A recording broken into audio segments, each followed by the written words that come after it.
नमस्कार दोस्तों, मैं ललित द्विवेदी स्वागत करता हूं आपका एग्जा स्टडी 92 पर। दोस्तों, आज हम डिस्कशन करने वाले हैं, संपूर्ण हिंदी पाठ्यक्रम डिस्कशन करने वाले हैं। तो संपूर्ण हिंदी पाठ्यक्रम किसका डिस्कशन करने वाले हैं? तो जूनियर जो कि 68 में 80 प्रश्न आते हैं, क्योंकि सब्जेक्टिव होता है ना, सब्जेक्टिव होता है जिस भाषा में आप लोग एग्जाम देना चाहते हैं उस भाषा का प्रश्न बनते हैं। जैसे एसएसटी के भी प्रश्न बनते हैं 80 प्रश्न, साइंस और मैथ के 80 प्रश्न बनते हैं, ठीक है। और किसी भी भाषा का आप लोग अगर लेते हैं तो उसमें 80 प्रश्न बनते हैं। सिर्फ जूनियर और टीजीटी और पीजीटी, टीजीटी का मतलब 9 से 10 होता है और पीजीटी का मतलब 11 टू 12 होता है, ठीक है। तो इसका हम लोग डिस्कशन करने वाले हैं। आज हम लोग पाठ्यक्रम पूरा डिस्कशन कर लेंगे। साहित्य और व्याकरण कौन कौन से टॉपिक पूछे जाते हैं। दोस्तों, आप सभी को पता है कि टीआरई 4 की वैकेंसी 2025 में संभावित है कि आप सभी का फरवरी तक वैकेंसी हर हाल में आ जाएंगी। फरवरी में आएंगी और अप्रैल में इसका एग्जाम हो जाएगा। उसके बाद में दोस्तों, अप्रैल के बाद में मई आता है, मई में रिजल्ट आ जाएगा और जून में आप सभी को योगदान देना होगा, ठीक। आप सभी की ज्वाइनिंग हो जाएगी। तो इस सब चीज़ों को देखते हुए यह चैनल भी आप सभी के लिए समर्पित है पूर्ण रूप से, कि आप सभी के लिए क्या क्या कर सकता है। तो हम लोग सोचे हैं कि हिंदी का संपूर्ण पाठ्यक्रम आप सभी के साथ में डिस्कशन करके इसकी क्लासेस आप सभी को प्रोवाइड करवाई जाएंगी। रणनीति पूरी बना ली गई है कि रणनीति किस रणनीति से चला जाएगा। आप सभी के 80 में से 75 नंबर आपके हाथ में हो, तो 75 नंबर जो दिला के रहेंगे अगर आप लोग इस चैनल के माध्यम से जुड़े रहते हैं, ठीक है। तो अगर आप लोगों ने चैनल को सब्सक्राइब करना किया हो तो पहले पहले तो सब्सक्राइब कर लीजिए। आप लोग जुड़े रहिए, आप लोग को यह चैनल काम आएगा और टीआरई 4 में आप लोग को सक्सेस दिलाएगा। जो जो इस चैनल के माध्यम से रेगुलर क्लासेस लेते रहेंगे, आप सभी को 100% एक्यूरेसी के साथ में आप सभी को फ्री ऑफ कॉस्ट चीज़ें प्रोवाइड करवाई जाएंगी, ठीक है। तो बढ़ते हम लोग डिस्कशन कर लेते हैं। सिलेबस क्या है, पाठ्यक्रम, एक एक चीज़ डिस्कशन करते हैं। आप लोग लास्ट तक बने रहिए और अच्छे से देखते रहिएगा। पहले तो हम लोग हिंदी साहित्य का सिलेबस पूरा पाठ्यक्रम डिस्कशन कर लेते हैं। उसके बाद में हम लोग कुछ आगे व्याकरण डिस्कशन करेंगे। एग्जा स्टडी 92 चैनल का नाम है, आप लोग सब्सक्राइब कर लिए होंगे उम्मीद है, और शेयर भी करेंगे। हिंदी साहित्य टीआरई 4 में जो पूछी जानी है उसका संपूर्ण पाठ्यक्रम डिस्कशन करने वाले हैं। तो यह पहला है हिंदी साहित्य का इतिहास। पहला टॉपिक कौन सा? हिंदी साहित्य का इतिहास। इससे 2 से 3 प्रश्न बन ही जाते हैं। हम लोग वो सब चीज़ डिस्कशन करेंगे जिसमें आप सभी के 80 में से 75 नंबर आ जाएँ, ठीक है। तो दूसरा टॉपिक है दोस्तों आदिकाल। कालों का 4 कालों में विभाजन किया गया है हिंदी साहित्य को। तो आदिकाल और तीसरा है भक्तिकाल। भक्तिकाल में हम लोग 4 चीज़ें देखते हैं। 4 चीज़ें कौन-कौन सी? राम संत काव्य देखते हैं, दूसरा देखते हैं सूफी काव्य, तीसरा देखते हैं राम काव्य, राम भक्ति काव्य, और चौथा देखते हैं कृष्ण भक्ति काव्य। ये 4 हम लोग काव्य देखते हैं भक्तिकाल में। चौथा है दोस्तों रीतिकाल। रीतिकाल में हम लोग देखते हैं रीतिबद्ध, रीतिमुक्त और रीति सिद्ध। पाँचवाँ देखते हैं आधुनिक काल, जो कि सबसे बड़ा है और सबसे ज़्यादा नंबर दिला के रहता है, आप लोगों को दिला के जाता है, ठीक।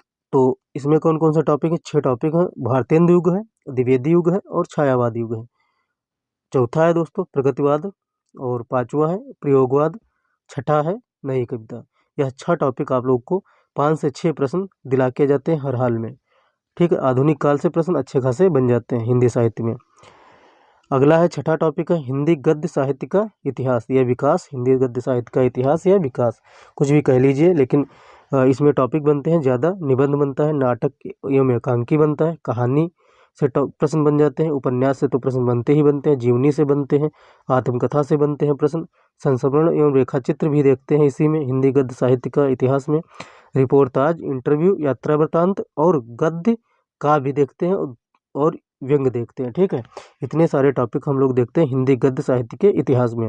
फिर 7वां टॉपिक बनता है दोस्तों सबसे महत्वपूर्ण टॉपिक, जिससे प्रश्न बहुत ज़्यादा बनते हैं, रचना एवं रचनाकार। इससे प्रश्न सबसे ज़्यादा इसी से प्रश्न बनते हैं। अगर इसको आप लोग सॉल्व करके जाते हैं तो 30 से 35% आप सबकी के प्रश्न यहीं से आ जाते हैं, रचना एवं रचनाकार से।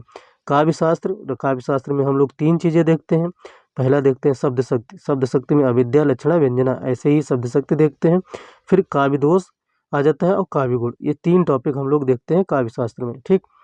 फिर 9वां टॉपिक है दोस्तों रस है, छंद है 10वां, 11वां है अलंकार, 12वां है पश्चात काव्य और 13वां है। पश्चात काव्य में भी 1 से 2 प्रश्न बनते हैं, इसको भी देख लेंगे। 13वां है भाषा विज्ञान। भाषा विज्ञान से भी प्रश्न अच्छे खासे बनते हैं, 4 से 5 बन जाते हैं, 5 से 6 बन जाते हैं, वेरिएशन करता रहता है हर एग्जाम में। कोई सटीक नहीं है कि 10 से 10 के 10 प्रश्न बनते हैं गिनती के हर एग्जाम में, नहीं, 5 से 6, 7 से 8 ऐसे प्रश्न बन जाते हैं। हिंदी की बोलियाँ इसमें आता है टॉपिक भाषा विज्ञान में, हिंदी की उपभाषाएँ आता है टॉपिक, हिंदी की ध्वनियाँ आता है टॉपिक, देवनागरी लिपि का विकास एवं विशेषता आता है, लिपि त्रुटियाँ एवं सुधार के प्रश्न, ये सब टॉपिक आते हैं भाषा विज्ञान में। तो हम लोग एक एक करके वैसे भी डिस्कशन करने वाले हैं। अभी आखिरी में डिस्कशन करेंगे कैसे हम लोग इस चैनल के माध्यम से आप सभी को तैयारी करवाएंगे और 80 में से 75 नंबर दिलवाएंगे।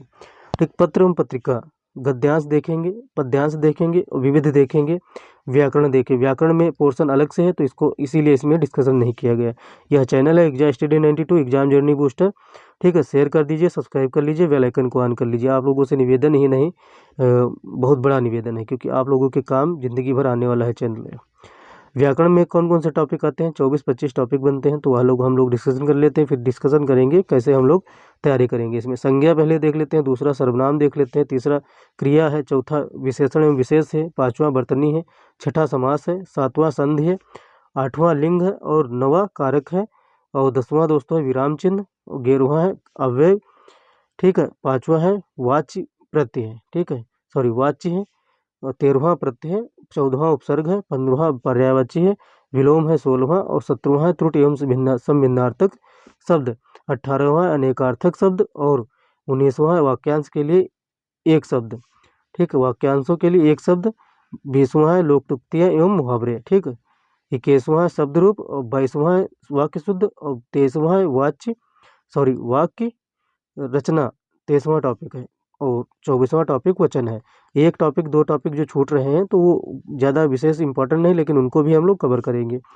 ठीक, तो हम लोगों की तैयारी कैसे होगी, रणनीति कैसे होगी, तो यह हम लोगों को डिस्कशन करना है, क्योंकि डिस्कशन नहीं करेंगे तो कौन करेगा। तो इस चैनल के माध्यम से आप सभी को क्लासेस प्रोवाइड करवाई जाएंगी। आप सभी को पता है कि यह चैनल आप सभी के लिए हित में काम करता है।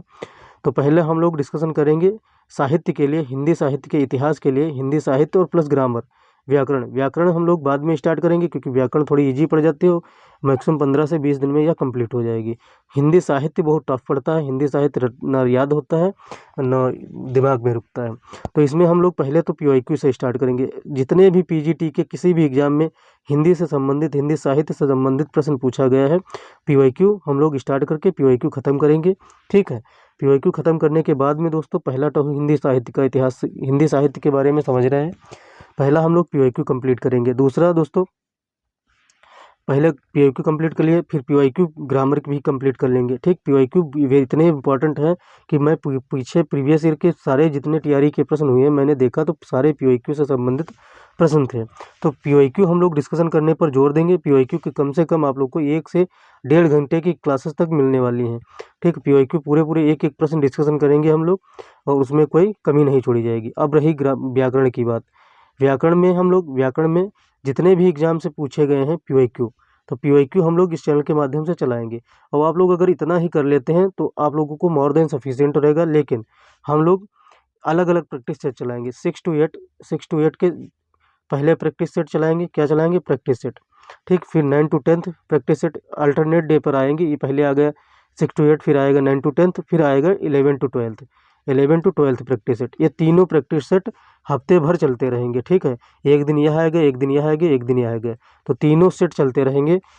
6 to 8, 9 to 10, 11 to 12 practice set करवाते रहेंगे। और आप लोग को PYQ करवा देंगे। ठीक है, प्रैक्टिस सेट करवा देंगे।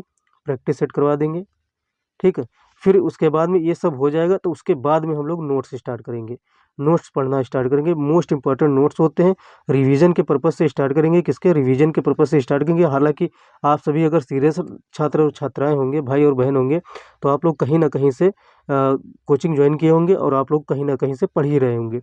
तो जो सीरियस है वही पढ़ेंगे, और जो सीरियस नहीं है तो वो लोग पढ़ेंगे भी नहीं। ठीक, तो प्रैक्टिस सेट आप सभी के लिए इस चैनल के माध्यम से प्रैक्टिस सेट रेगुलर चलाया जाएगा। जब तक 2 से 3 महीने नहीं होता है तो 3 महीने बाद होता है। अगर एग्ज़ाम 4 महीने बाद होता है, 120 दिन में बाद होता है, तो 120 प्रैक्टिस सेट आप लोग को मिल जाएंगे 6 to 8, 9 to 10 और 11 to 12 मिलाकर। ठीक 4 महीने नहीं होता तो 120 सेट मिलेंगे आप सभी को, अगर 5 महीने नहीं होता तो 150 प्रैक्टिस सेट मिलेंगे।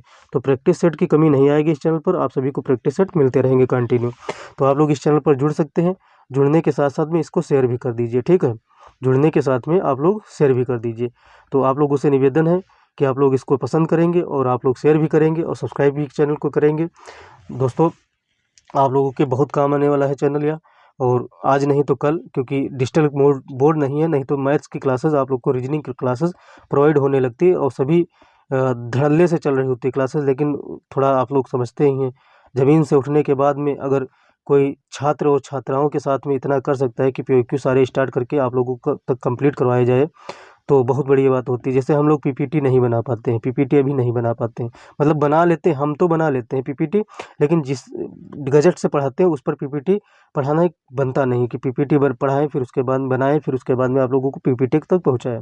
तो डिजिटल बोर्ड जिस दिन हो जाएगा, डिजिटल बोर्ड हो जाएगा, उस दिन फ्री ऑफ कॉस्ट पूरा सिलेबस पढ़ाया जाएगा। और इस चैनल का वादा ही नहीं, 100% 200% वादा है कि इस चैनल के माध्यम से एक भी रुपया आजीवन इस चैनल के माध्यम से नहीं लिया जाएगा। आप लोगों के सपोर्ट में हमेशा खड़ा रहेगा, खड़ा रहेगा, ठीक है। तो आप लोग सपोर्ट करेंगे, इस चैनल का सपोर्ट 24/7 आवर आप सभी के लिए रहेगा, ठीक। तो दोस्तों आगे बढ़ते हैं, आगे बढ़ने के साथ साथ में हम लोग अंत करते हैं इस वीडियो के डिस्कशन का। तो मिलते हैं अगली वीडियो में, तब तक के लिए जय हिंद, जय भारत, नमस्कार।